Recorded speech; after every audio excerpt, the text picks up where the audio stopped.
Now, Joanne Lee has been vegan for 4 years and started her activism journey in 2017. In September 17, she co-founded Direct Action Everywhere, otherwise known as DXE Melbourne. Excuse me.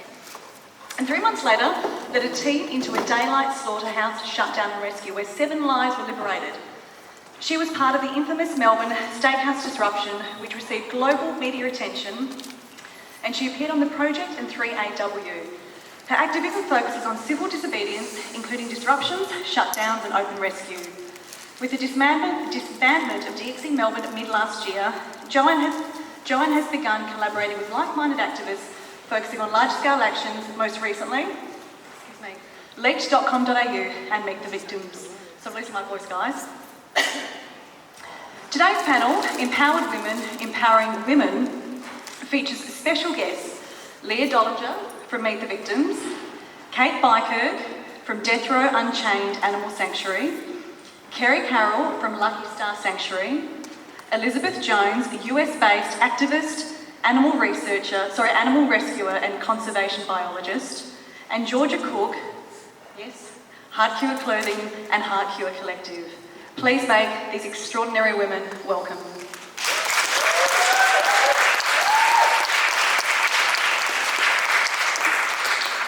Hello, everyone. So, thank you for the introduction. This panel is not about me, so I'm not going to be talking about myself at all, but I do want to talk about these wonderful women up here. So, this series, for those of you who may follow me on Instagram, series just come up.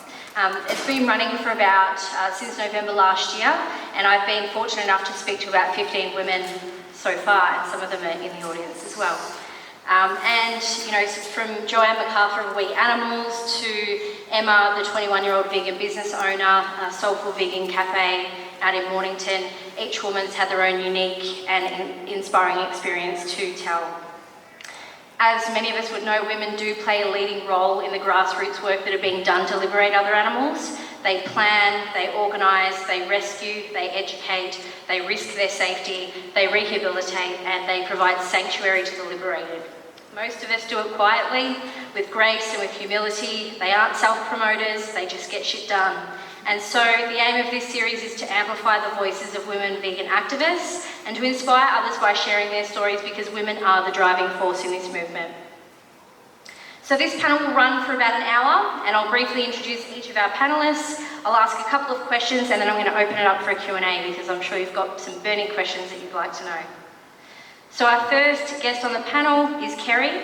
So Kerrie is the founder of Lucky Stars Sanctuary in New South Wales, and Lucky Stars assists animals that are injured, neglected or surrendered. They provide treatment, rehabilitation and shelter until they release or permanent rehoming is available.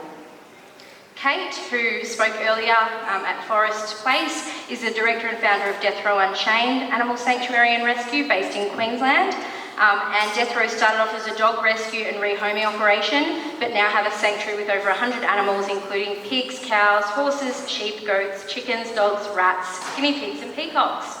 I just wanted to briefly touch on sanctuary work, which is emotionally, physically and financially taxing. It can be very rewarding from what I've been told, but mostly it's thankless work. And so I just wanted to thank Kerrie and Kate for providing sanctuary for those in need, because it can be a very thankless job, so thank you. Georgia, who's down the end, she is an activist from the UK and the co-founder of the non-profit organisation Heart Cure. Heart Cure began selling ethical clothing in 2016 to raise money for sanctuaries and activists, and have since raised thousands for different causes, so thank you. Last year they set to open the Vegan Social Centre Heart Cure Collective, which is now a hub for activism, workshops, events and more. And along with her partner, they also run Sheffield Animal Save, and they co-host the London Animal Rights March. Liz is a US-based activist, animal rescuer, and she's a conservation biologist. She's lived and worked in the Caribbean, Central America and Europe, studying issues of environmental sustainability with a focus on global food systems. Liz works with Condition One, a virtual reality production and technology studio, to document the compelling lifelike experiences that take viewers to the front lines of the world's most pressing animal rights and environmental issues. And Liz also operates a small non-profit animal rescue that provides care to permanent sanctuary to animals of all species, and she generally has tens of kittens and cats in her home at any given time. Welcome, Liz. And last but not least, we have Leah in the middle. So Leah began her journey a few years ago and started documenting and sharing the plight of animals through open rescue. And in April of last year, she coordinated Australia's largest lockdown inside a pig prison, which was dubbed Meet the Victims. It's gained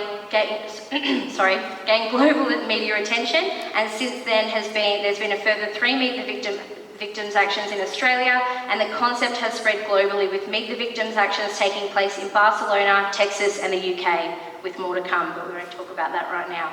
Leah strategically used the power of social media to share her first-hand experiences through live streams and raw footage in an effort to show people the victims of their choices. We've got an amazing lineup. Let's get stuck into the questions. Okay, so the first question is, what is your vegan story? So how, when and why did you go vegan, and what led you to where you are today? Start off down this end. Is that working? Yep. Excellent. So for me, my mind always takes me back to 38 years ago. I decided I was going vegan, and my mother's like, yeah, no worries, you know. And I'm thinking, what's going on here? So back at that time, options in food were quite limited, as you could imagine. And my mother took great pleasure in buying me the tinned 4-bean mix. Okay. Now, today we're all adults. We know that you rinse those beans before you cook them, use them in anything. She didn't tell me that, did she? I worked through eating those beans in all that slimy stuff within the can. It was disgusting. But I stayed true to my word and my beliefs. And so that was the beginning of my vegan journey and my activism as well. How many minutes have I got? So I actually still contain a letter from the then Prime Minister Malcolm Fraser. And it was my first activism poster. It consisted of cutouts from the New Idea and, you know, the Women's Weekly, things like that, on the clubbing of seals for their fur. And at that stage we were allowed to put them up in the primary schools, so I put the posters up in the corridor. They were not taken down. I became political and wrote letters to the Prime Minister. Surely someone of his stature could do something about these seals being clubbed to death. So it was sort of a twofold of activism, becoming vegan and staying true as a little girl to myself. A lot of challenges, and when you've got a lot of adults around you fighting against you, when innately you know that what is happening is wrong. We're all born with that, we know that, and we've all learnt that now, that it was oppressed at some point, usually by the teachings around us. So that's my story, kidney beans and seals, and I haven't stopped, I haven't looked back, I haven't regretted anything. Excellent. Well, hopefully we get to talk a bit about the sanctuary later, but it's great to see that 38 years vegan and you're still alive. Yeah. That's amazing. Hi everyone. So I always loved animals as a child. I used to rescue cats and dogs with my mom. I used to hang no hunting signs in the forest behind my house. I always had compassion in my heart for animals, but like many of us, it took a long time to make the connection with our food choices and the products that we buy and the victims behind those. I recall in middle school I had my 8th grade giant report that I had to do in front of all of middle school auditorium, and like I am today, I was very nervous then to talk in front of a large group of people, but I did it on animal testing, and doing the research for that really opened my eyes to the plight of animals and how, as humans, we oppress and abuse them. So going forward, I was always curious about how my decisions affected animals, and a few years later when I was in high school, I decided to go vegetarian. It just seemed like the logical thing to do as an animal lover. And at the time, I didn't know anything about nutrition, I didn't know anything about the egg and dairy industries and how they also exploit and abuse and kill animals. But I just found that throughout my process as a vegetarian and then to a vegan, I was always open-minded, and I learned from others, and ultimately it was a friend when I was living and doing research in the Turks and Caicos Island. It was a small 8-square-mile island, and funny enough, that's where I went vegan. I met the first real-life vegan that I ever met out there on a tiny island in the Caribbean, and she shared her nutritional yeast with me, which I thought was like this magical fairy dust. And I never looked back after that. I was vegan, that was about 6.5 years ago, and I don't regret anything except not becoming active sooner. It took me probably 3 years really to get exposed to activism and get my feet wet, and I can't advocate for that more. To anyone who's vegan and not yet active, please find your voice, and please look to any of us for any advice. But that's a little snippet of my journey, so thanks. Thank you. Over to you, Leah. So I went vegetarian when I was 8 years old. My mum actually wanted some backyard hens, and she asked my dad to go to the local battery farm and get them because she thought she'd give them like a bit of a chance of life, even though we were still exploiting them by taking their eggs. She wasn't like aware of that at the time. So I went with my dad to the local battery farm, and I sat in his ute, and I watched as the lady, the farmer, opened up the shed door, and I saw all of the chickens in the battery shed screaming, and I saw the lady just rip the chickens out, 3 ladies, little girls out, and tie their legs together and throw them in the back of my dad's car. And I remember that moment of being so sad for them. And then we got them home, and my mum told me that they've never seen daylight, they've never felt the grass. So I remember watching them just look up at the sky, and it's the same moments that I have with them now when I rescue them.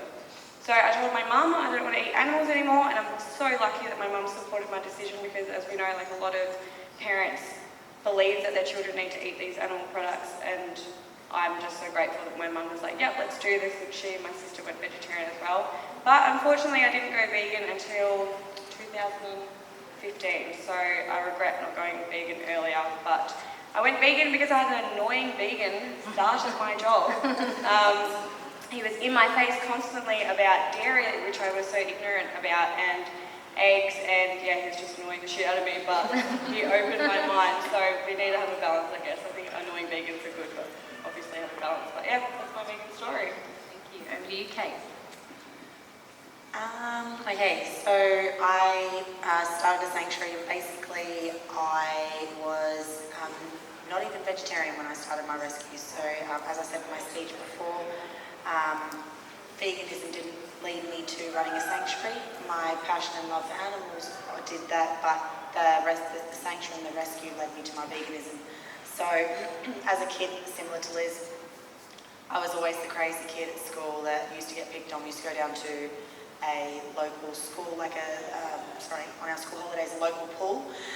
And I used to get teased because while everyone was playing, I was saving all the drowning bugs from the pool. And I couldn't handle seeing them drown.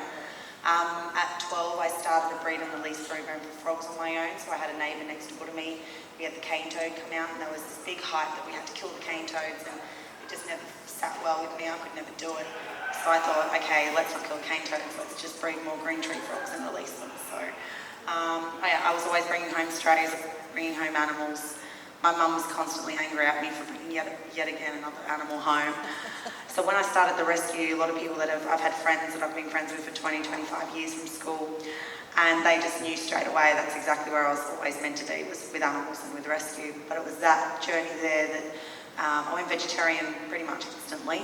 But it was obviously the farm, so we started dogs and cats, and it was when we got into saving farm animals, and I walked into my first dairy farm to save our cow Elvis. He was our first bobby calf. He still had his mum's afterbirth on him. He was extremely sick. I had to sleep in the stable for a week. So for that week, pretty much very little rest, very little sleep, nursing him to health. I connected with Elvis, and I saw him as a somebody, and seeing the dairy farm really opened my eyes, and I just couldn't condone or be part of that anymore. And the animals had helped me so much, so I had to give what I felt they deserved, and none of them deserved to live like that. So that's where I became vegan. Thank you. Good job. Thank you. Okay, hi everyone. So, like the others, I also grew up loving animals. On the way to school, I used to move little worms off the pathwalk, and I used to spend so much of my time in the woods smashing the traps around our home and just basically finding any way I could to help any animal, big or small. Unfortunately, it did take me 19 years to realise that I was also paying and using animals, paying for the use of animals. I was watching YouTube one night and I came across a bunch of videos and just basically saw that I was just not living in line with my beliefs. And what I realised that day is that I'd spent my whole life loving animals and really not doing anything to help them, and seeing this footage and realising that I needed to go vegan, which I did overnight. I threw out everything in my fridge at my uni dorm room and I just said, what can I eat? Like, I just ate fruit for that day. I couldn't even imagine touching anything that I had.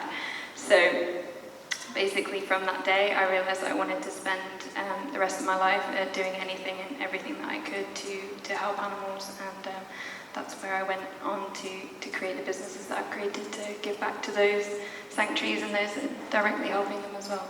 Amazing. I'd like to hear a little bit more about Lucky Stars Sanctuary, if you don't mind. Can we just pass the mic back down?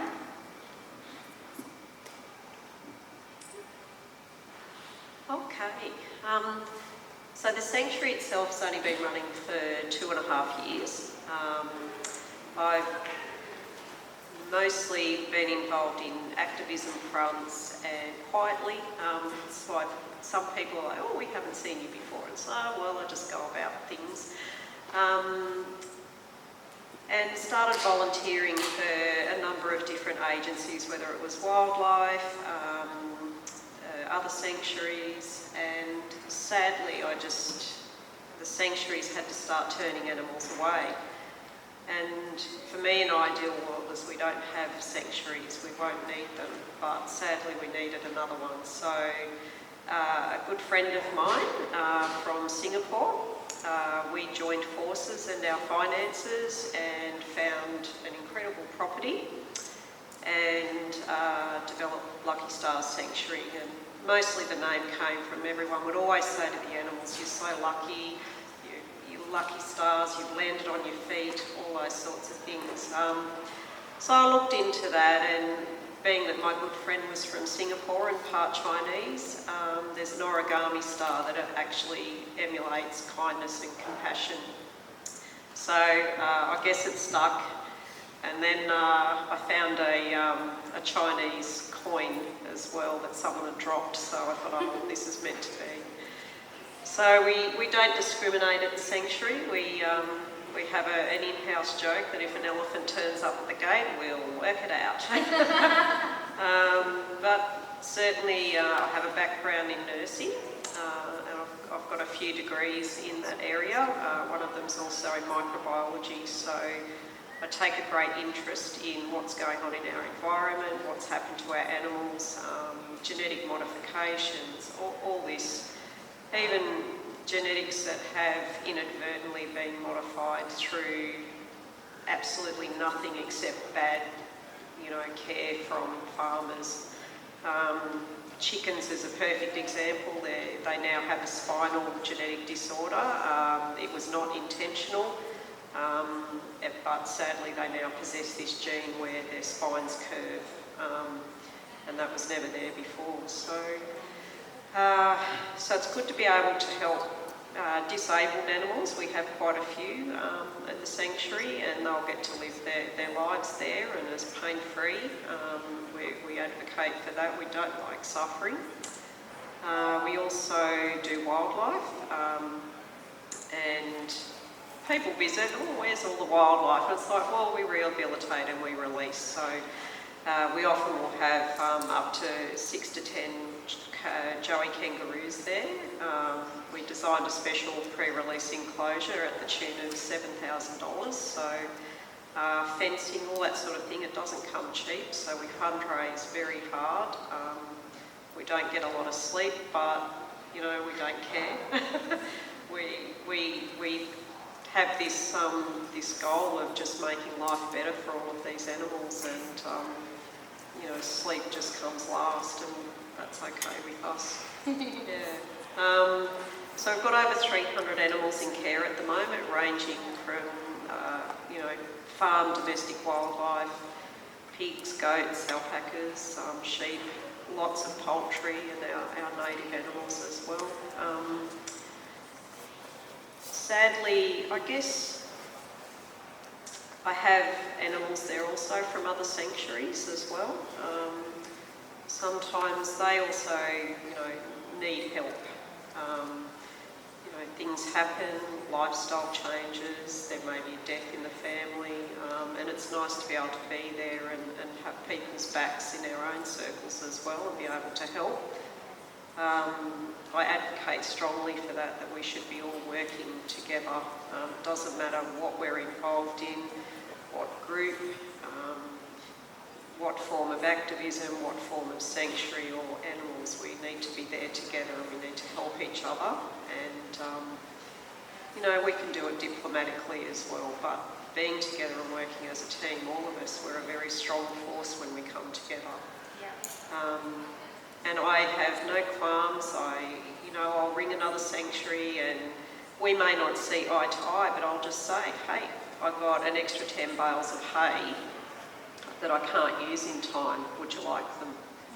I've been given a box of vegan dog food. Would you like that? So it's good to be able to work together, no matter what. Yeah. Thank you for that. All right, I'm going to ask one more question and then we'll open up to you all for a Q&A. So if you don't have an answer to this, that's fine, but I'm sure you all will. What essential piece of advice would you give to people who are looking to get active for animals? I think the best piece of advice I can give to anyone is to utilize your existing skill set. If you're a good writer, then try to do an op-ed with local magazines, newspapers, or if you're good at public speaking, put together a presentation on a topic that's close to your heart. Try to get into universities, schools, educate the future generations. If you're good with audio, visual, graphics, videography, plug into that and collaborate with other people, other activists to produce great content. I think a lot of people look towards people that are quote unquote the leaders of the movement and they try to emulate their activism style. And I think we need a lot more uniqueness and we need to look at ourselves and how we can gain on what we already possess instead of trying to take other qualities from other people. And that's, I think, really important for the movement to grow. Thank you, Liz. Pretty much what Liz said. But I just wanted to say, if you do want to get active, just get active, because my biggest regret is not getting active early enough. Ever since I was a kid, I used to see Greenpeace on TV and say, I'm going to join Greenpeace, and all these years went by and I did nothing, and I felt so terrible for that, and I only started becoming an activist when I was 25, I'm 29 now, so, I could have been doing a lot more in all those years. So if you do want to get active, get out there, as Liz said, whatever is your skill, whatever you feel comfortable doing, but yeah, just be confident. And what I found obviously works for me is my social media and being able to use that, because I was explaining earlier today that back in the day, before I got active, I used to just post other people's activism, and now still on Facebook you get those little Facebook memories that pop up, and I've posted somebody else's photo of a rescue or something and there's 3 likes on it. So then when I started getting active myself, my first photo with the lamb with Animal Liberation Victoria, that went a little bit viral, and then I realised actually I need to be doing the activism and I need to make it personal and I need to be in the photos with the animals, and just I think it just helps you're the one being active, not just sharing online. But yeah, like Liz said, whatever is your thing, you can do that. I guess mine, I am involved in activism, but not as heavy as Leah and maybe the other girls, mainly because I run a sanctuary. And I guess the biggest thing I'd like to bring up across the board is that I have to live within my means. And I think compassion fatigue is a huge thing in rescue, in activism. And I think we need to take care of ourselves, because if we don't take care of ourselves, we're useless to the cause, that we're not going to be, if our jug of water's empty, we can't give any more back. So I guess my biggest thing is in rescue and in activism, I see it all the time, is your mental health, taking care of yourself, living within your means, being realistic and giving yourself time to heal. recently, I think it's really healthy after an action to go to a sanctuary.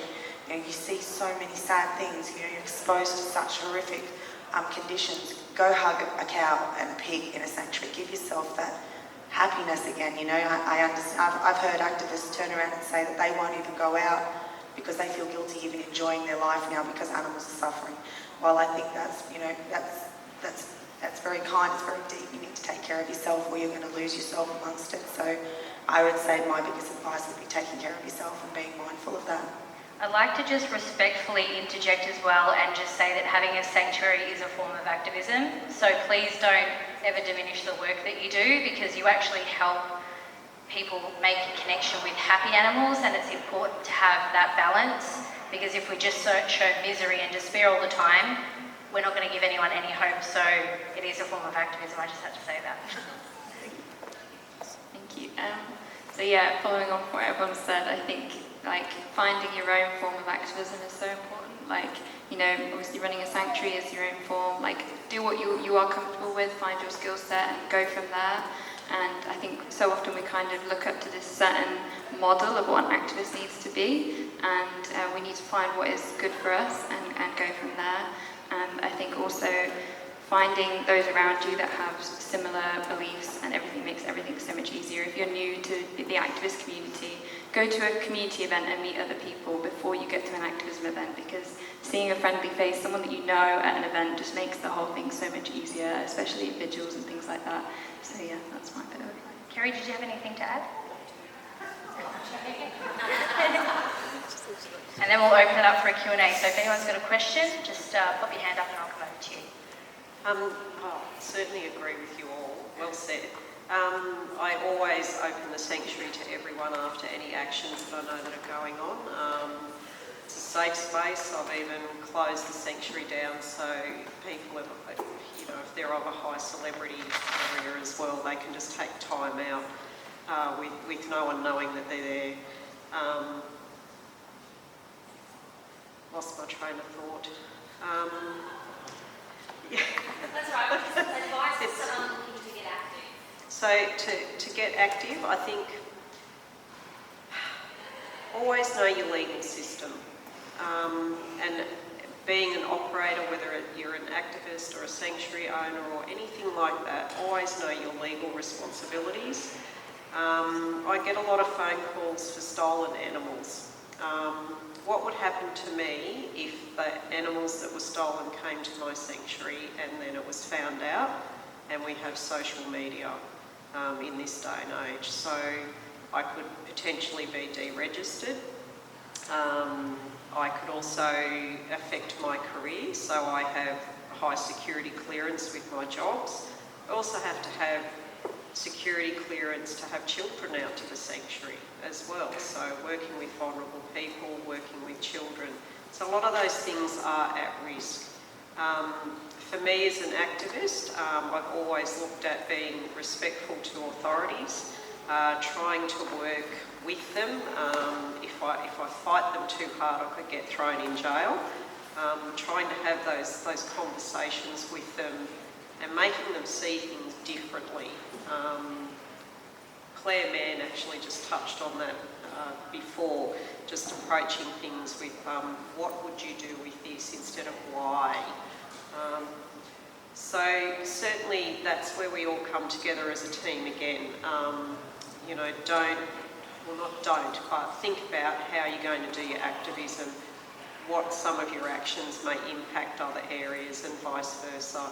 I'm always there, I'll try and always be on the front line as much as I can, but I can't be arrested and thrown in jail because who's going to look after the animals and all of that. So yeah, bit of a mixed message in there, but... Thank you. All right, I'm going to open it up for a Q&A. If you have a question for a panellist or for the panel, pop your hand up and I'll come over.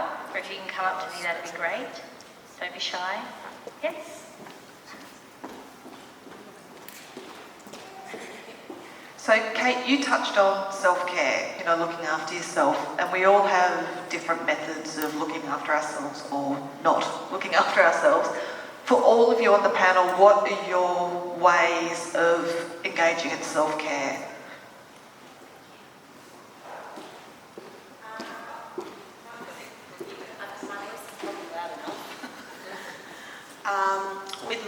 background before rescue, I worked with abused children, so I've done a lot of work with compassion fatigue and self-care there. My biggest thing is it's very individual. Mine would be one thing that resonated with me. I'll try and keep it short, but basically, when our first sanctuary opened up, I had no volunteers. I was so overworked. I was waking up at 5 a.m. and I wasn't getting sleep till 1 a.m. I had 11 bottle feeding puppies. I had 2 calves, 2 lambs. I had something ridiculous like 22 kittens and cats that it was ridiculous. So I was working around the clock. I was completely exhausted, and every day I woke up thinking, oh my God, I've got to find the strength to do this. And one morning I just thought to myself, you know what, I'm going to start my day different. I watched the sunrise and I sat there and I gave myself time to reflect. And I looked at Elvis and Pedro, I looked at my cows eating, I looked at these animals that were going to be slaughtered.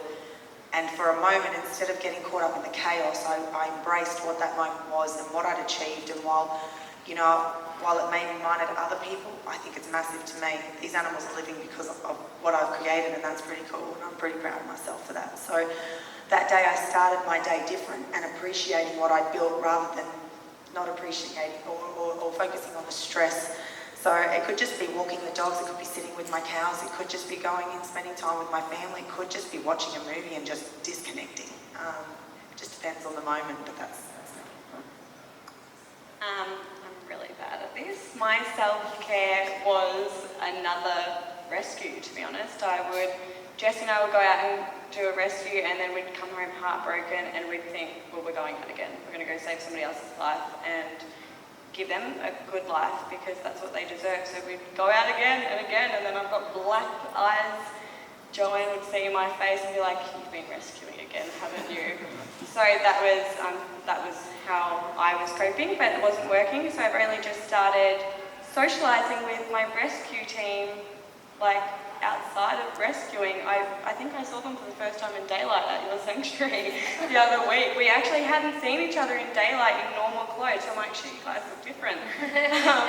We literally just meet up in the street and go in paddocks and in fields, and then we came down to the open day at the sanctuary, and now I'm learning how important it is for all of us to be socialising. We've been going out for breakfast together.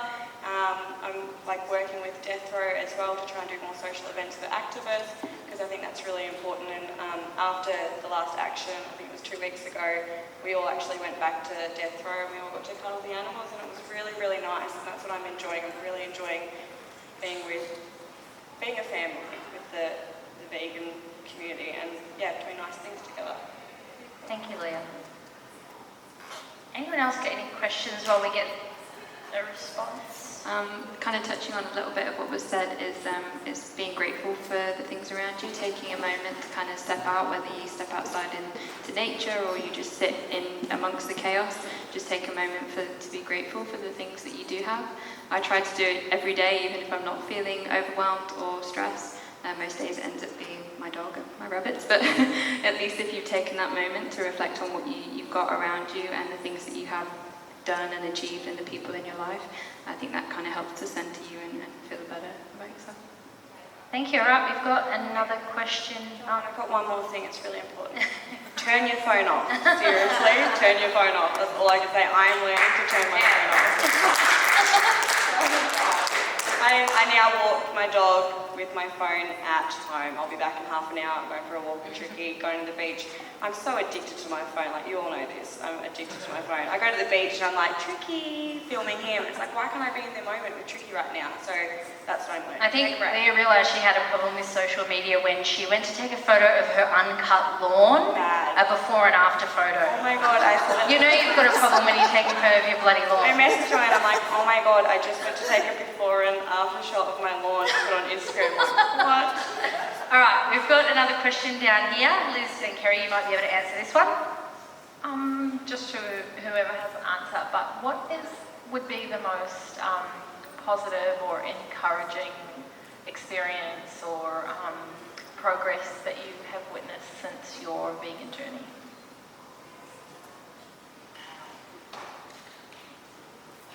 Kerrie, you've got a a long history to pick from. I don't know where to start. Can you repeat the question again? So the highlight, one of the most positive things that you've seen during your time. Inspiration. They're looking for inspiration. There are a few. I think a couple of years ago I attended the National Vegan Lunch at Parliament House, and it was a full Indigenous menu, and it was amazing. And it was a lady, 70 years of age, who put this incredible group of people together from all walks of activism and animal care and absolutely amazing animal liberationists in the room, and this incredible food. And I still am very good friends with that lady, and made me realise how much we can learn from the generations that have been walking the talk for us. We're here now, but there's been, it's the same with women's votes, or men being able to be secretaries and things like that, and nurses. There was always a groundbreakers that were there before us, and we can learn from them. Absolutely.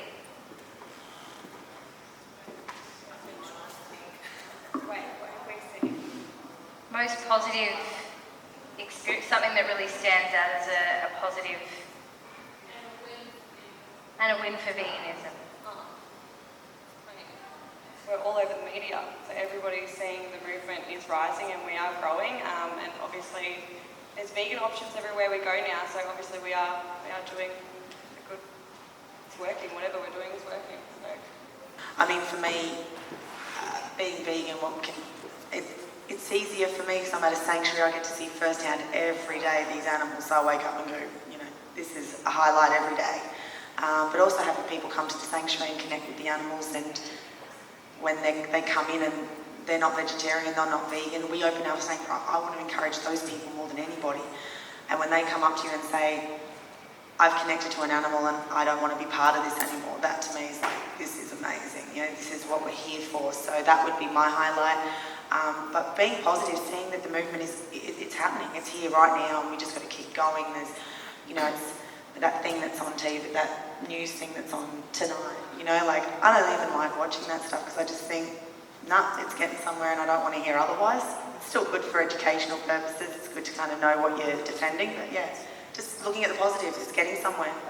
Thank you. We've got another question down the front. So we've got another 9 months of the year, and I was wondering what's your goals for 2019 of each of you?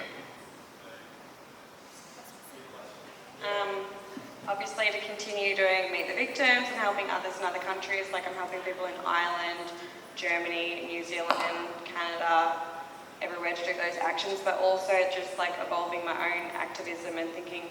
I just spent an hour on the phone to my dad before talking about what can we do.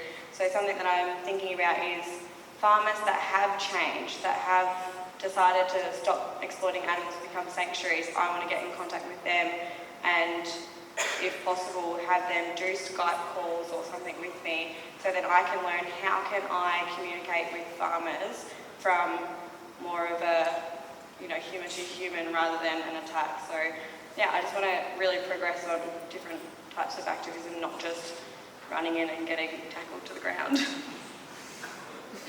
Hopefully by the end of this year, I will have the first animal sanctuary in Costa Rica. I submitted the foundation paperwork. About a month and a half ago. As a co-founder, we're hoping to have a sanctuary, a vegan restaurant, a 15 to 20 unit retreat center, and wellness boutique. So hopefully that will at least break ground in this year. So that's what I'm most looking forward to. I'm going to be building new pig shelters. That's my goal. It probably will take at least 9 months worth of fundraising. So jump on the website, anyone, and even for Death Row.